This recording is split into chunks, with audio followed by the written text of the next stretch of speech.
August 1906.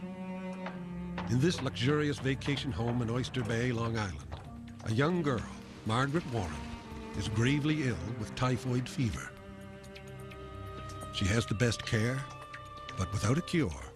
All anyone can do is try to bring down her fever. This is the last thing Charles Warren, banker to the Vanderbilts, expected when he rented a house for his family in this exclusive seaside resort. This was a family that brought servants with them and came to summer out on the island. And this individual family, no one else in Oyster Bay, but this individual family was struck by typhoid fever, and 6 members of the household came down with the disease. Typhoid fever is extremely contagious. First, the youngest daughter became ill, then 2 maids, the mother, another daughter, and finally the gardener. How could a disease of the slums strike this wealthy community?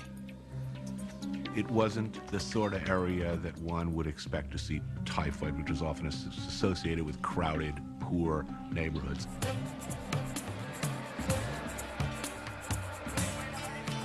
At the turn of the 20th century, the most crowded neighborhood in the world is New York City's Lower East Side. It's even more crowded than Calcutta.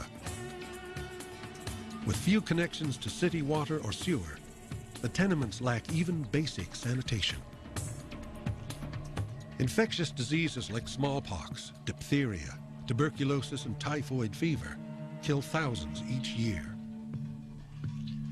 Typhoid fever was a fairly common visitor in New York City and in other urban areas, especially in the 19th century and in the early part of the 20th century. In New York City alone, there were about 4,000 new cases of typhoid fever every year. The symptoms of typhoid can be severe.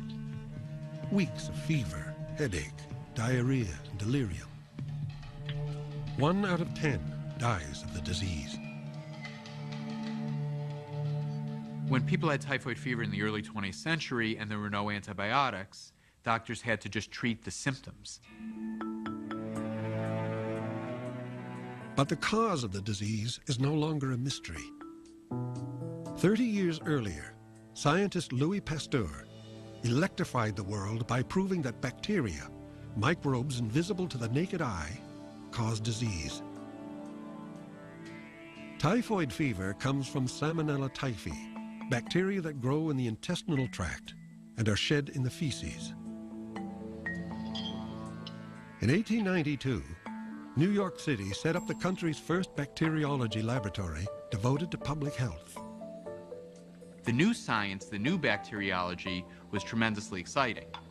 This focused on what can we see under the microscope, what can we do once we diagnose people with specific diseases, what can we do to prevent this from being spread to other people? In Oyster Bay, where even President Teddy Roosevelt summers, the threat of a typhoid epidemic is terrifying.